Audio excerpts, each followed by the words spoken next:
à la veille du sommet arabe pour dire à Tebboune de ne pas se rendre en Arabie Saoudite parce qu'ils n'ont pas envie de le voir, parce qu'il est en crise avec un pays voisin, au Maroc. Et lorsqu'il avait dit clairement que pour eux, le Sahara est un territoire de souveraineté marocaine. السلام عليكم ورحمة الله تعالى وبركاته، متابعي قناة شوفيا. السلام للشعب المغربي في كل أنحاء العالم. معكم خوكم حسين من قناتنا وقناتكم قلبنا مغربي. كنتمنى كما العادة أنكم تكونوا كلكم على خير بخير. قبل ما نبدأ الفيديو ما ننساش أنني نشكركم على الدعم ديالكم المتواصل لهذه القناة واللي كانت كتعرض لهجمات دائما كما كنقولوا يعني، ولكني الحمد لله بفضل الله سبحانه وتعالى أولا ثم الفضل ديالكم ثم ثانيا القناة ولات كترجع للواجهة وكنشكركم من القلب. في هذا الفيديو هذا جبنا لكم واحد القناه جزائريه معارضه للنظام الجزائري استضفوا فيها هشام عبود اللي كتعرفوه كاملين، وكذلك محلل جزائري يعني من امريكا كيتكلموا على العلاقات الجزائريه مع جميع دول الجوار وكذلك مع يعني جميع الدول. وفي هذا الفيديو هذا غادي نشوفوا بان يعني المحلل من امريكا قال بان الجزائر ما عمرها انها يعني كتقلب على شراكات مع دول اخرى، يعني كانت كتقلب انها تدخل البريكس، ولكن في الاخير جراو عليها من البريكس، وقال بانها ما عمرها تولي الجزائر يعني قويه الى ما تحالفاتش مع دول الجوار وبالخصوص المغرب. وكذلك نشوفوا هشام عبود تكلم يعني على زياره رئيس السيراليون الى الجزائر، وقال بان السيراليون ما عندهاش سفاره في الجزائر بينما عندها سفاره في المغرب وفي الرباط، في الرباط بالتحديد وكذلك في الداخله. وقال بان السيراليون كتعترف بمغربيه الصحراء وكذلك الولايات المتحده وجميع دول الخليج مع المغرب يعني في قضية الصحراء المغربية. المهم نخليكم مع الفيديو ونتلاقاو من بعده إن شاء الله. Hamid Lello, quand on voit la réalité, beaucoup d'observateurs ont constaté et disent que l'Algérie est en train de s'isoler de plus en plus sur la scène internationale. On parle des crises avec plusieurs pays, que mentionner d'un côté le pays voisin marocain où les relations ont été rompues. L'Espagne aussi, il y a eu rappel de l'ambassadeur et ils nous disent que l'ambassadeur a été est reparti à Madrid, mais aussi la crise avec la France. Jusqu'à maintenant, il n'y a pas eu de visite d'Ahmed Tebboune en France, alors que cette visite était attendue l'année dernière, 2023. La crise aussi, le torchon brûle avec les Émirats arabes unis. Comment peut-on qualifier la position de l'Algérie, surtout quand on parle du retour de l'Algérie sur la scène internationale, de l'élection de l'Algérie au Conseil de sécurité comme membre non permanent, tout ça pour le régime, c'est des acquis diplomatiques, alors qu'on est en train de constater tout à fait le contraire, Hamid. Vous savez, que ce soit au niveau individuel, personnel, professionnel ou politique, laissez les autres dire à quel point vous êtes bon. Arrêtez l'autosatisfaction. Cette autosatisfaction peut se retourner comme une autoflagellation. Ils sont en train de se dire qu'ils sont les meilleurs, mais laissez les autres dire que vous êtes bon, que ce soit vos ennemis ou vos partenaires. De deux, vous ne pouvez pas être un pays fort diplomatiquement, mis à part le fait qu'il faut que vous soyez légitime à l'intérieur, que vous ayez une bonne armée et que vous ayez une économie solide. Mis à part ça, ce sont les conditions sine qua non. Mais en plus de ça, il faut commencer par le voisinage. Et vous avez bien cité tous ces exemples. Des relations exacerbées avec le Maroc, malheureusement, avec qui nous partageons une frontière terrestre, une culture, un passé, une religion. Nous partageons tout avec les Marocains, sauf une relation. Une relation, c'est comme si c'est une relation un petit peu incestueuse. La Libye, c'est la même chose. Tout ce qui s'est passé en Libye, il s'est passé sans que l'Algérie ne soit consultée, sans que l'Algérie ne fasse partie d'aucun palabre, d'aucune discussion, d'aucune négociation.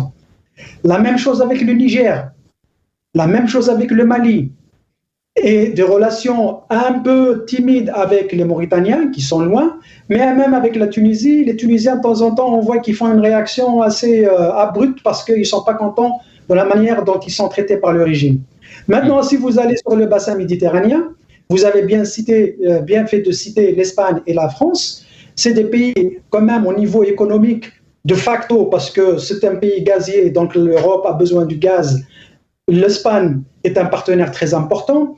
La France, de par son passé historique et qu'on partage avec, qu'on le veuille ou pas, la France, c'est l'Algérie, c'est l'Algérie, et nous partageons des relations depuis des millénaires. Depuis l'époque des Vandales, depuis l'époque des Romains, des Byzantins, de tout. Ça ne date pas d'hier. Donc on ne peut pas s'empêcher de continuer à travailler avec la France.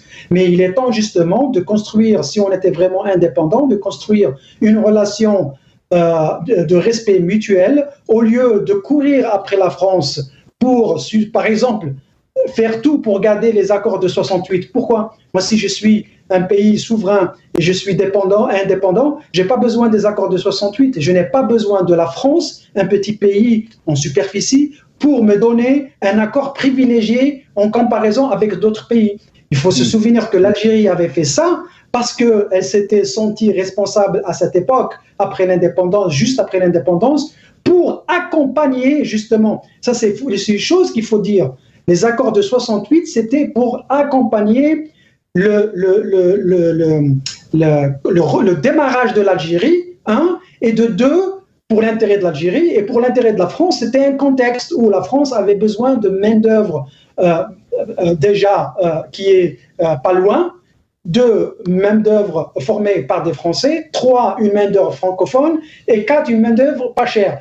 Le contexte a changé, mais l'Algérie, elle veut continuer ou le régime veut continuer à bénéficier de ces privilèges. Non, si vous êtes un pays qui se dit Al-Quwwa Dariba, vous n'avez pas besoin. Ça, c'est un accord que vous faites entre un grand pays et un petit pays. Si vous dites que l'Algérie, c'est un grand pays, alors respectez-vous et faites des accords concrets avec la France, avec d'autres pays. Occupez-vous d'avoir des relations solides, durables, dans un respect mutuel entre les pays voisins, et à partir de là, vous serez écoutés à l'international. Parce qu'encore une fois, c'est quand vous adhérez à des groupes régionaux, quand vous avez des relations avec des groupes régionaux, c'est là où vous êtes fort. On va prendre que la France, parce que tout le monde connaît la France. La France fait partie de l'Europe. La France fait partie de l'OTAN. La France fait partie du bassin méditerranéen. La France fait partie de l'OCDE, c'est l'organisation économique du monde occidental. Vous savez déjà, je vous ai cité 3 ou 4 groupes régionaux internationaux à laquelle la France adhère pour être plus forte. Même les Américains. Les Américains font partie, c'est un continent, ils font partie de l'Afrique, de l'Europe, de l'Amérique du Nord avec le Mexique et le Canada. Ils font partie du groupe Pacifique, ils font partie du groupe de l'OTAN. Et alors que c'est un continent lui-même, mais ils ont besoin d'avoir des alliances. C'est comme ça que vous êtes très fort. Très très bien. Restez avec nous, Hamid Zello. On a été rejoint par Hicham Aboud, journaliste militant politique. Il est avec nous depuis Paris via Skype. C'est Hicham, marhaba bik. Merci beaucoup d'avoir accepté l'invitation. Ahlan bik. Bonsoir Nassar, bonsoir Hamid Zello, bonsoir amis téléspectateurs de Maghribia. Ravi d'être parmi vous pour quelques minutes encore, le temps que ça dure, que votre émission dure encore. Yatek Saha, marhaba bik Hicham Aboud, et merci pour votre temps. Hicham Aboud, quand on parle de la diplomatie algérienne, comment peut-on la qualifier depuis 2019, depuis l'avènement d'Al-Majid Tebboune, si on peut dire? On parle de cette Quwwa Dariba, on parle du retour de la diplomatie algérienne, on parle de la position de l'Algérie à l'échelle internationale sur plusieurs dossiers, et ça, c'est bien sûr, c'est le pouvoir qui le dit. Mais quand on fait le constat de la situation, jamais l'Algérie ne s'est retrouvée dans cette situation de crise presque entre guillemets avec tout le monde. Mais Al-Majid Tebboune persiste et insiste, si on peut dire que l'Algérie, elle est sur la bonne voie, elle est en train de progresser. On va écouter Al-Majid Tebboune et je reviens à vous, Hicham.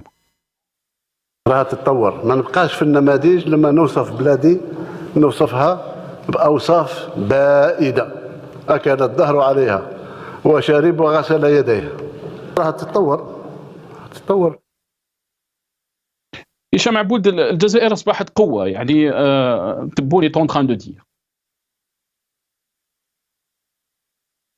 Elle n'était pas avant. Quand elle convoquait la session extraordinaire de l'Assemblée générale de l'ONU, elle n'était pas une force. Et aujourd'hui, quand l'Arabie saoudite l'invite à ne pas participer au sommet arabe, on l'appelle une force. Quand le ministre des Affaires étrangères saoudien se déplace à Alger à la veille du sommet arabe pour dire à Tebboune de ne pas se rendre en Arabie saoudite parce qu'ils n'ont pas envie de le voir, parce qu'il est en crise avec un pays voisin. Bon, écoutez, je viens d'écouter ce qu'a dit Hamid Lelou. J'approuve à 1000% parce qu'actuellement, on ne peut plus parler de diplomatie. Une diplomatie ne se fait pas à coup d'ordre à partir des casernes et de la part de militaires qui ne connaissent rien à la politique, qui ne connaissent rien à la diplomatie.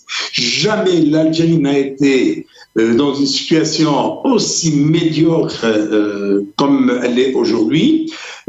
Alors l'Algérie est fâchée contre tous les pays du Golfe, auxquels on ajoute la Libye, l'Égypte, la Jordanie. Que reste-t-il? Il reste la Tunisie et un tout petit peu la Mauritanie.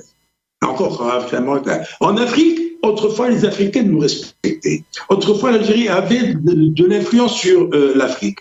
Aujourd'hui, on est fâché contre le Niger, contre le Mali, contre le Burkina Faso, contre le Sénégal, contre le Nigeria. En Europe, ça ne va pas mieux non plus. Avec les Américains, nous avons des relations de dominant à dominé. Les Américains imposent et dictent leurs lois au pouvoir algérien. Qu'est-ce qui reste de la diplomatie algérienne? Maintenant, vous me dites que Tebboune dit qu'on est sur la bonne voie. Tebboune vit sur une autre galaxie. Tebboune prend ses désirs pour la réalité. Ben, il peut penser ce qu'il veut, mais la réalité est là. Lorsque vous avez un pays comme le Mali qui vous dit on n'a plus besoin de votre médiation, lorsque le Niger refuse votre médiation, lorsque vous allez chercher à jouer un peu les grands en proposant une médiation entre la Russie et l'Ukraine et on vous dit garez-vous. Et je vous donne le dernier exemple. Alors l'Algérie n'a jamais été aussi mal que ça. Tout récemment, on nous annonce que Tebboune a reçu en audience le président de la République de la Sierra Leone. Sans nous dire quand est-ce qu'il est arrivé, qu'il l'a accueilli, comment s'est passé. Il reçoit ce président. Qui accompagne ce président? Deux personnes dont on ne connaît même pas la fonction. Et d'ailleurs, dans les dépêches de l'APS et le communiqué de la présidence de la République, on ne nous annonce même pas la présence de ces deux personnes qui accompagnent le président sierra-léonais. On nous annonce une visite officielle de 3 jours. Le bonhomme, il rencontre aujourd'hui Tebboune. Le lendemain, il se rend à la grande mosquée d'Alger, une mosquée dont on n'a ouvert que la salle de prière. Et de là, il rentre chez lui, accompagné à l'aéroport par le ministre des Affaires étrangères. Et l'APS annonce sur son site, à l'issue d'une visite de 3 jours, une visite officielle de 3 jours, le président de la Sierra Leone quitte Alger. 24 heures, on appelle ça 3 jours. Qu'est-ce qui s'est passé? Que s'est-il passé? On ne sait rien. Mieux encore, la Sierra Leone n'a pas d'ambassadeur en Algérie. Et l'Algérie n'a pas d'ambassade à Freetown. La capitale, c'est Freetown. Et mieux encore, Sierra Leone a une ambassade à Rabat et un consulat à Dakhla. Ces ambassades et consulats ont été ouverts au mois d'août 2021, plutôt après le mois d'août 2021, c'est après la visite du ministre sierra-léonais au Maroc, et lorsqu'il avait dit clairement que pour eux, le Sahara est un territoire de souveraineté marocaine. Et pour concrétiser ce qu'il dit, il ouvre un consulat à Dakhla. Avec l'Algérie, que s'est-il passé? On veut nous faire croire que la Sierra Leone est alignée sur la position algérienne. Il parle de règlements dans le cadre de la charte internationale, dans le cadre de l'ONU, etc. Et l'ONU ne parle plus de référendum, ne parle plus d'autodétermination. L'ONU est en train d'approuver le plan d'autonomie proposée par le Maroc. Et que fait l'Algérie dans toute cette histoire? L'Algérie n'arrive pas à rallier un seul pays à cette aise. L'Algérie n'arrive pas à se positionner sur l'échiquier international. Et mieux encore, on apprend que la Sierra Leone est membre non permanent du Conseil de sécurité de l'ONU en même temps que l'Algérie. L'Algérie considère ce statut comme une prouesse réalisée par sa diplomatie. Or, elle partage ce statut avec qui? Avec la Sierra Leone. Qui est la Sierra Leone? Sierra Leone est le 180e pays pauvre sur 187. C'est le 7e pays le plus pauvre du monde. Et on partage avec lui ce statut qu'on veut nous montrer comme étant une prouesse de la diplomatie algérienne. Voilà où on s'en va. Et maintenant que Tebboune raconte ce qu'il veut. Très bien, restez avec nous هشام. كما شفتوا معنا كان هذا هو الفيديو تاع اليوم. شفتوا هذا المحلل من امريكا تكلم يعني بطريقه يعني رائعه، وقال بان الجزائر ما عمرها تقدم الى ما يعني دارت يديها في يد المغرب وكذلك دول الجوار. وكذلك تكلم هشام عبود، شفتوا شنو قال بان جميع دول الخليج وكذلك يعني امريكا مع المغرب في قضيه الصحراء المغربيه، وكذلك يعني رئيس السيراليون اللي هما استقبلوه وكانوا فرحانين به وديرينه بجميع القنوات ديالهم. قال لهم بانه ما عندوش سفاره يعني في الجزائر، بينما عنده سفاره في الرباط وفي الداخله في الصحراء المغربيه، وقال له بانه كيعترف بمغربيه الصحراء، السيراليون كتعترف بمغربيه الصحراء.